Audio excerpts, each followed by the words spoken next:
Hello. Hello. Hi, everybody. Well, my name is Claudia Cabana. I am represent the Escuela Samara de Colombia, but I live in Hollywood for a while. I don't live in Colombia anymore. Today, I have the honor of interviewing an old friend. We met up in Cairo in one of the Bellydance festivals, 2009. Mhm. Yes. It's been a while. We don't see each other personally, only Yeah. Facebook friends. So I was so happy when Maria told me, hey, talk with Panayiota. I say, yeah, cool. I will talk to her. So, how are you?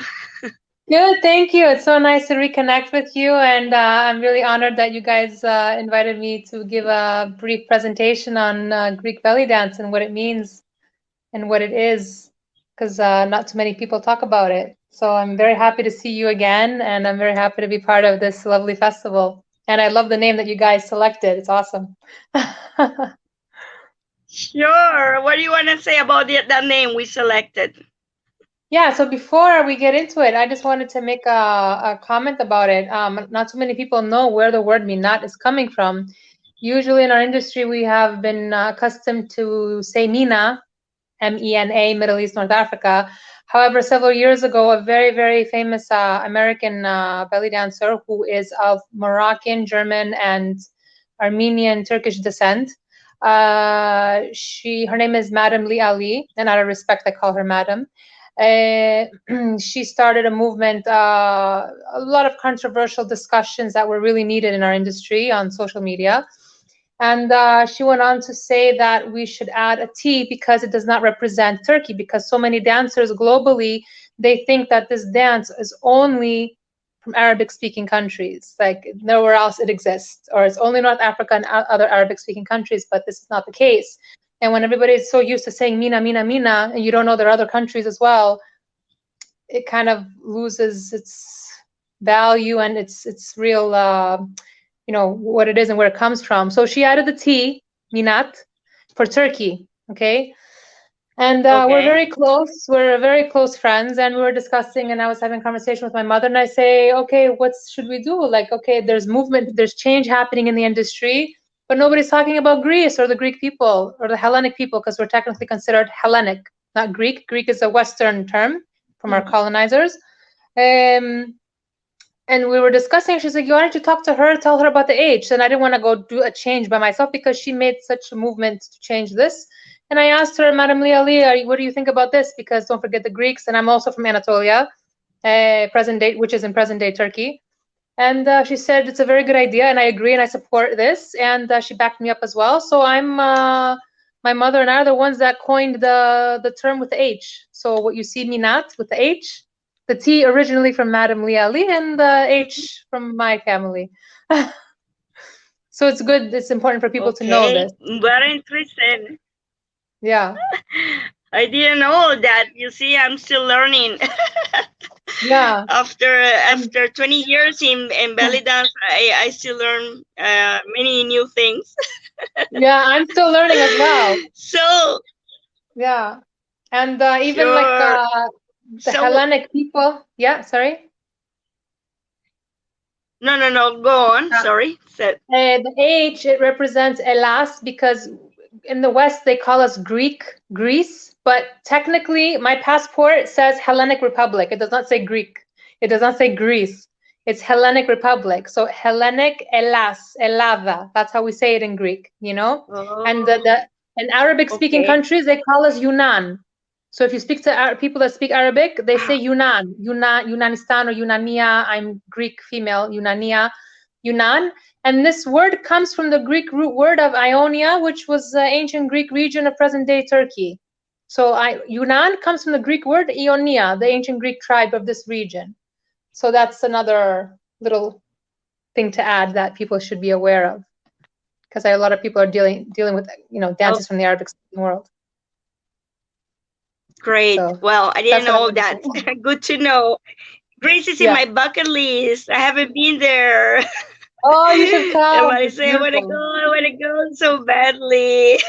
Welcome, Let's welcome see, anytime. after a pandemic and all these crazy times, if I start traveling again. Sometimes I feel like I am in an episode of Black Mirror or something.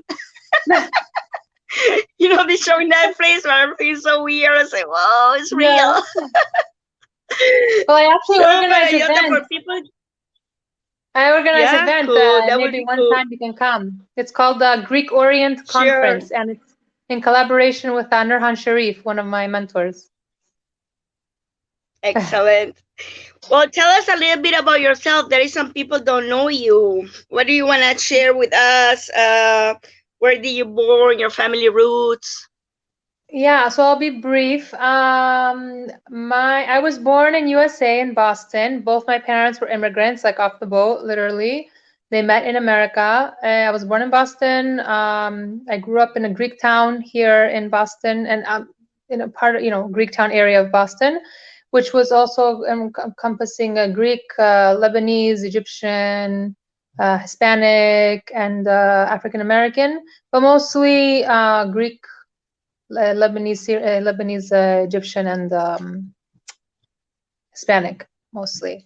My roots, my baba is from Sparta, born and raised in Sparta. He was born in Sparta, and then they left because there was a war going on.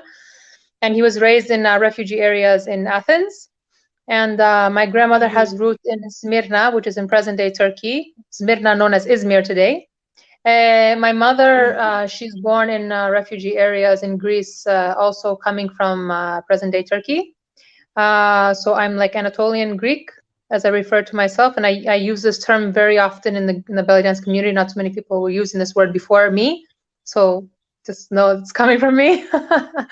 So I come from there, but we're Greek, and there was a major, the Christian population of Anatolia, present-day Turkey, which encompassed, Assyrian, Armenian, Greek, mostly this. And then we were thrown out. There was a genocide that took place, unfortunately, and we were scattered throughout the world in many countries, Arabic-speaking countries, Russia, Eastern European countries, and Greece. We're all so everybody was in refugee camps until they established themselves and built their lives. So that's my roots, basically. And my mother, they're from the Black Sea region of Turkey, present-day Turkey. It's called Pondos, and this is our flag. Well, let me show you. This is the Greek flag, okay? That's the Greek flag. And this is the Pondian flag. So I'm Pondian, my mother's side, and we have one-headed eagle. So yeah, that's where I'm from. I have a university degree in dance, a Bachelor of Arts degree in dance that I received with a Performing Arts Scholarship, and a Bachelor of Science degree in psychology, and I also have studies in business. And I'm a fourth generation performing artist. I come from a big family of entertainers, performers, musicians, dancers, actors. My sister is also an actress. My mother was a singer, but she didn't continue professionally more because she met my baba and he didn't allow her. Wow. So she had to stop. Yeah. You and me, we have many similarities. I'm a psychologist too. Oh, and all my family are artists. My sister is cinematographer. That's why I'm in Hollywood. Oh my God, that's awesome. Yes. That's amazing. Yeah, my sister lives in Hollywood also. And I have a cousin works in Cirque du Soleil. Yeah, a lot of ninjas in my family, judo. That's amazing. Artist family. Bravo. Yeah. That's amazing. That's wonderful. Yeah. So what can you tell us about the dance in Greece? Let me just add one more do you thing. have dances per region? One more thing, let me add. I'm also currently in the National State Folk Dance Company of Greece, in the Anatolian Suite, in the dances of Anatolia.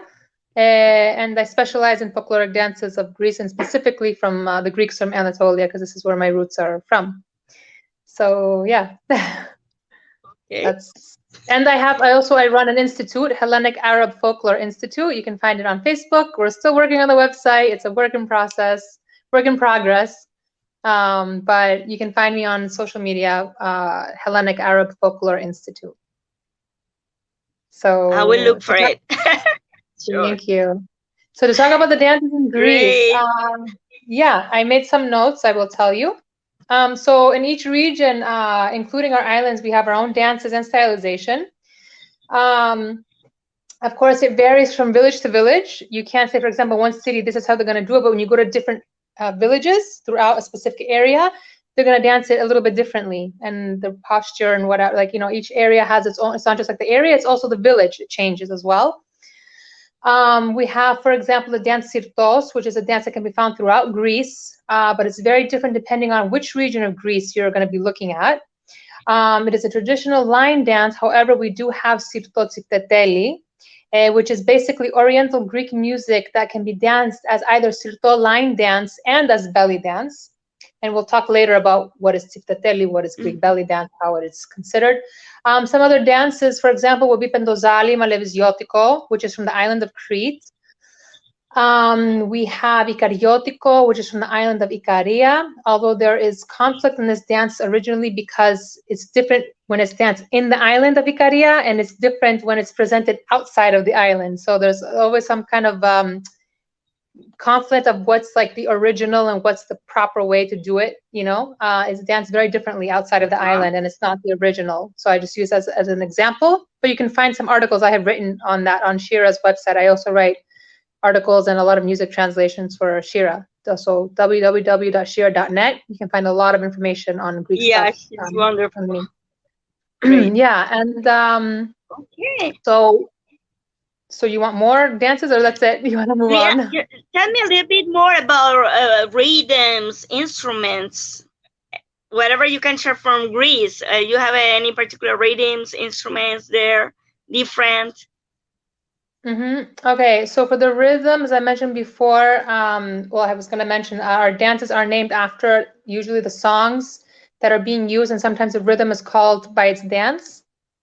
So, for example, the Pandyan dances from present-day Turkey, the Black Sea region, we have the rhythm name is different than the dance is called the same as the rhythm name. You understand? Or the name of the song is the name of the dance.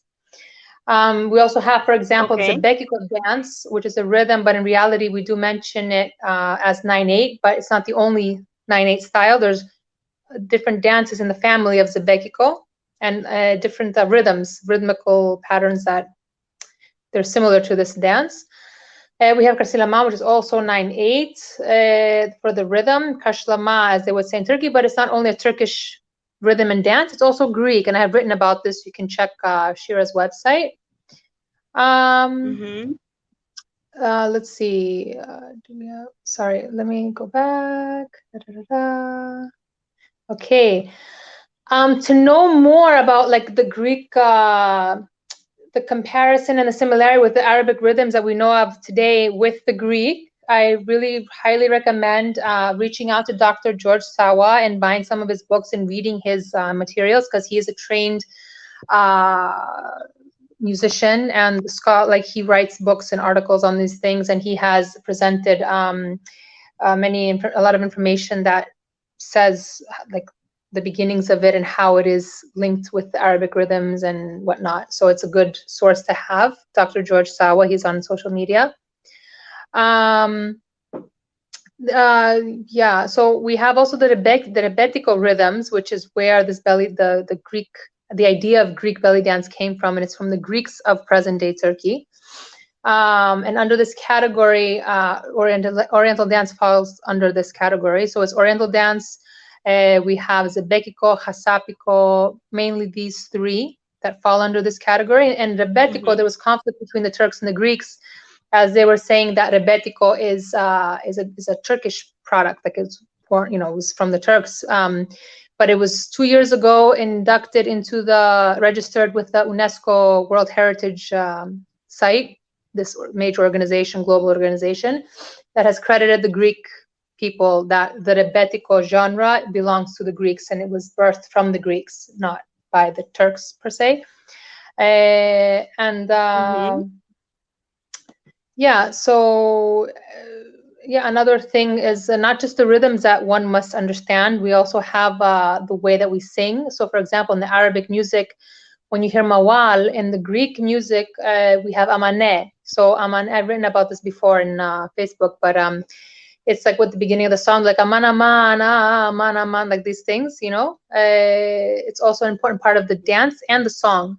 because when the singer is singing this, you also have to improvise to dance to this. So it's like a mawal, but we call it amane for our music, for our style.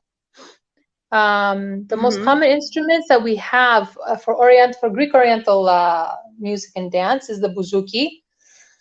Bouzouki actually is also used amongst Lebanese. The Lebanese people have also used bouzouki in their Oriental music and shows. We also have the baglama, we have clarino, we have accordion, kanun, oud, zils. In America, we say zils. In Greek, we say zilies. Okay, in the Arabic language, they say sagat, right? Turks, I believe they say zils. Yeah. We say zilies. Yeah. The ancient Greek term for this is kimvala. So we use both. We say zilies and kimvala. And zils have been found in ancient Greece. There's a lot of historical information and record for this that one can look up easily online and can view images and read many articles, academic articles on. To continue, we also have tuberleki, which is the tabla, like the drum, you know, this. So we have tuberleki, which is also in our folk dances, our traditional line folk dances, and it's in our Oriental dance. We have the dauli, that in Arabic, I believe they call it tabl, the tabl melody, like the round, the wheel, you know, the big round wheel, tabl, right? We call it dauli. So we have this also in our folkloric arts, and we have also in the Oriental music, but in specific groups of people. And for us being from Anatolia, when I go to a party where it's mainly like Black Sea dances, we use the dauli. We use the various instruments for us to do a little belly dancing if we want. You understand, like socially. We have defi, which is a tambourine, basically. Shot glasses. We put 2 shot glasses and we go this way. We dance, but this is more traditional style. For the belly dancing, for the traditional sifteteli. What else? We have spoons that you also see in Turkey. They use spoons. Yeah. I have a question about shifteteli. You mentioned shifteteli. I wanted you to help us clarify. Yeah, the term. Is that an Oriental dance? Or is a particular style? Yeah, I have it next. I just wanted to finish with this, the instruments, before I went on to that. Sure. So we have the spoons, which is also considered an instrument. And the last thing that we use finger snaps, which not many people know. People think only the Turks and the Arab, they do snaps, but the Greeks also do snap. And then folkloric way as well. And I have cousins there show me this example. Okay, now clarifying sifteteli. So sifteteli. So we don't say the Greek. We don't say chifteteli. The Turkish people, they pronounce it chifteteli, right? So they say chifteteli. We say sifteteli. T-S. Okay. And this literally translates to 2 strings, like for the instrument. Okay. But we use it for the dance. And in Turkey, they have çifteteli, but they dance it a little bit differently. And we call it sifteteli. Now, many say we took the word from there, but we're under their rules so many hundreds of years and occupation and all of this. So obviously, we're going to have mutual words and exchange in this, in the words, yeah? Because we were under slavery over 400 years, and we have over 5,000 words that is the same. Then we have the same food, a lot of the music same. It's a big conversation, this subject, but just to briefly explain, you know. And in ancient Greek comedy, we also have kordikas in terms of the dance, right? So we say tsifteteli, and I'll get into more details after I finish this. We have also, for example, kordikas, which is a ancient Greek theater comedy presentation. Because realistically, there is a gap between how far back does the belly dancing go, just like an Egyptian dance in Raksharki or whatever, you know, they want to call it. There is a gap of many hundreds and hundreds of years, yeah? So as for what we know for us, we can look back to ancient Greece where we had the kordika, and we called it kelikos choros, the dance of the belly. Okay, so kelikos is an ancient Greek word for belly. Choros means dance. Some people don't agree with this. There are some Greek scholars that have different opinion, but everybody's entitled to their own research and their own opinion. This is my opinion. I don't believe also, for example, the word belly dance comes from the French. I believe it's further back with the ancient Greeks, because the word belly dance was used with the ancient Greeks as kelikos choros. So some agree, some don't agree, but it's okay. No problem. Okay. You can believe what you like. You know? Good. Yeah. So Is this Oriental dance like a common thing in Greece, or is something that only professional people do? no, it's very, very common. It's huge. It's something that's part of our culture, although not all people will say this, but those that don't are the ones that are racist. Actually, we do have racist Greeks. It is a huge part of our culture, and it comes from those of us it comes from the people of Anatolia, the Greek from Anatolia. Okay, when they arrived. However, there is evidence that there was belly dance around and with the music prior to the genocide and quote unquote population exchange. Through music and research that I've been doing, I have found songs and other articles that show that, you know, the belly dance, quote unquote, music and the belly dancer was in mainland Greece. But it was from the people, the Greek people of Anatolia. So a lot of the people, they don't like us. They didn't like us, a lot of the mainland Greek people, because they consider us dirty. They call us Turkish seed. They consider us, we don't belong there. We're not Greek. We're not pure. We're not whatever, which was, you know, really wrong and unfortunate, but this was the case, you know. So in the Greek language, when we don't say Greek belly dance. In English, we're going to say Greek belly dance. I'm not going to say in Greek, Eliniko belly dance, Eliniko choro της κοιλιάς. We don't say that. We just say, we have like general terms that we use, and I'll explain what those are. So for those of us who are Greek, who teach belly dance in the West, I consider Greece as an Eastern country, even though we are part of Europe. We were part of the Near East. I consider us Oriental people, and many other people do as well. And some people do, some people don't, but this is my opinion. And Greece became part of the European Union in 1980, in the 80s. Prior to that, we were like a third world country, like we were Near East. And there's also evidence that can support that, what I'm saying. So when we teach outside, okay, we say Greek belly dance because it's easy for the people outside of Greece to understand better, because everybody uses the word belly dance, Oriental dance. So we say belly dance or tsifteteli so people can understand. But there is a difference with tsifteteli and, you know, the belly dance, okay? And also we have folkloric versions as well. So I'm going to tell you some words that we use to describe it, our dance, okay? So we use the word Oriental. Our pronunciation will be Oriental. In English, they say Oriental. We say Oriental. We have Anatolian dance, which is Anatolitikos choros. We say Anatolitiko choro, Greek word. So dance of Anatolia, which would be like what you would imagine as a belly dancer in a belly dance costume setting, okay? We say choro της κοιλιάς, which is dance of the belly. Choro, dance της κοιλιάς, belly.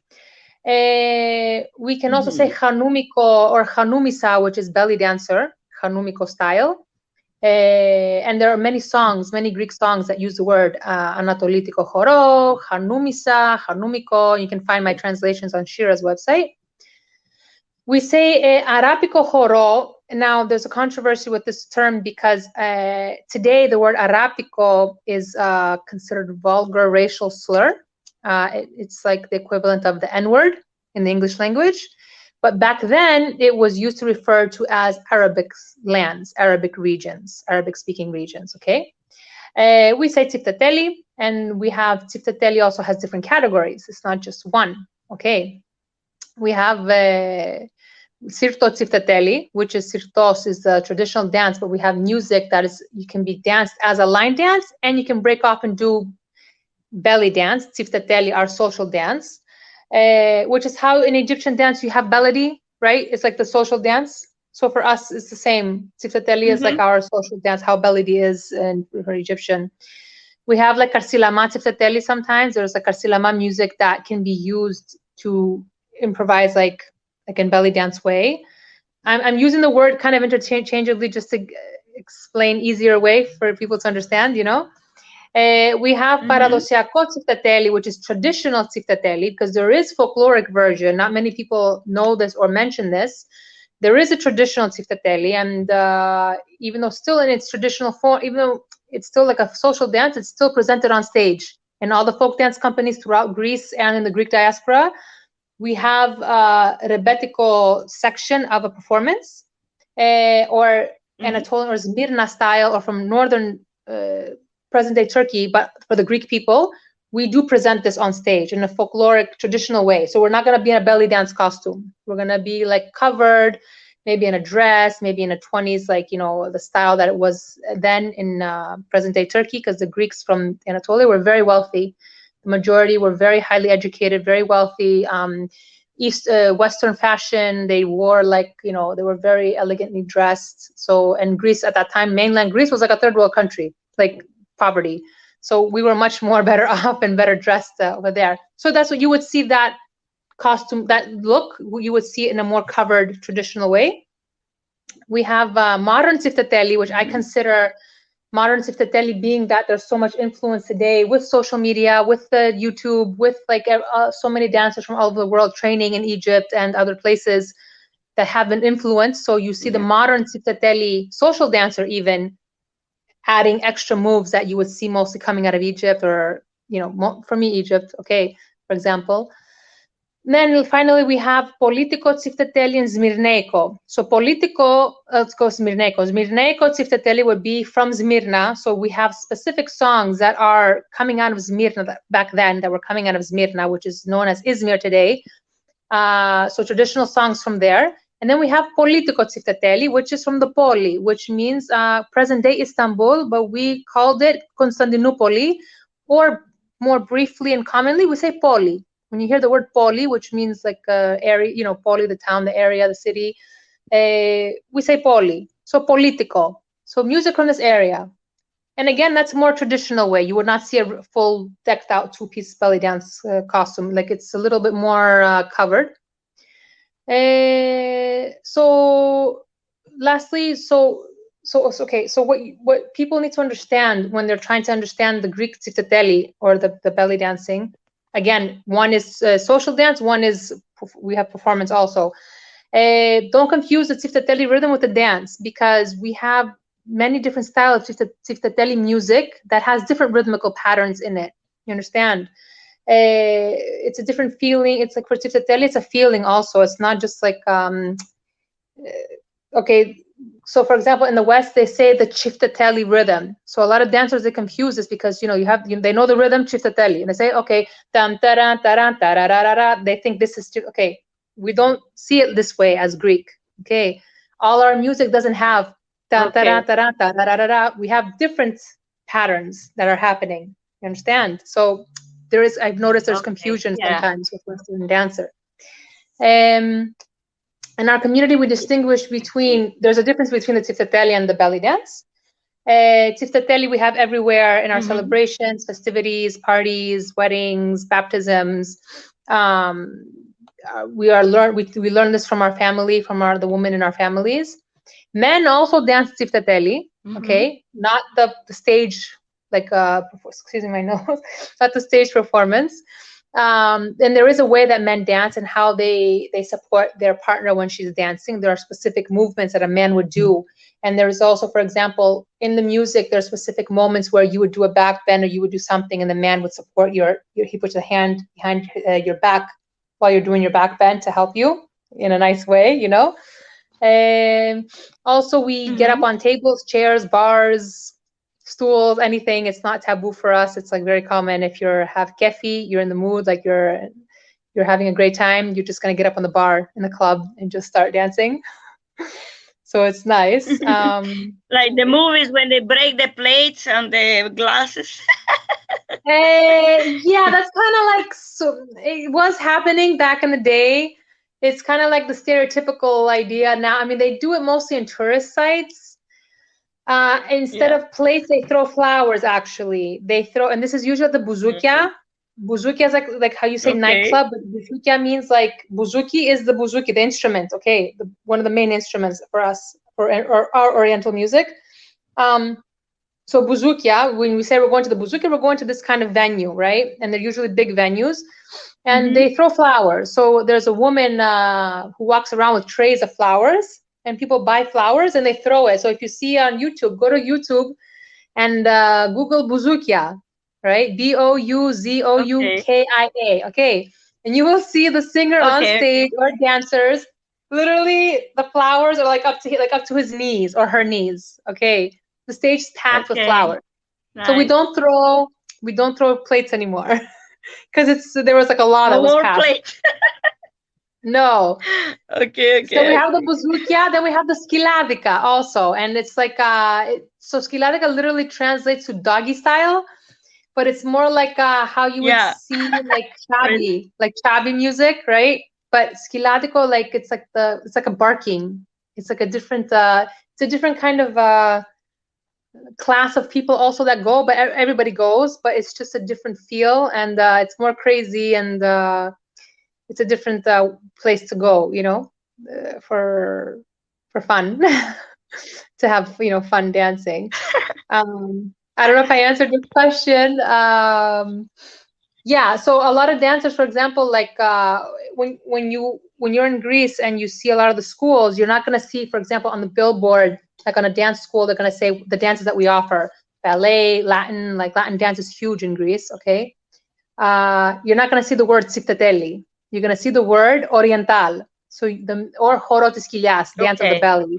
So the preferred term for us who are performers is oriental, because we say we're not tsifteteli dancers. Like, we're actually trained, because everybody dances tsifteteli, pretty much, almost. Okay, so we're not tsifteteli dancers. We do oriental. We're like trained dancers, you know.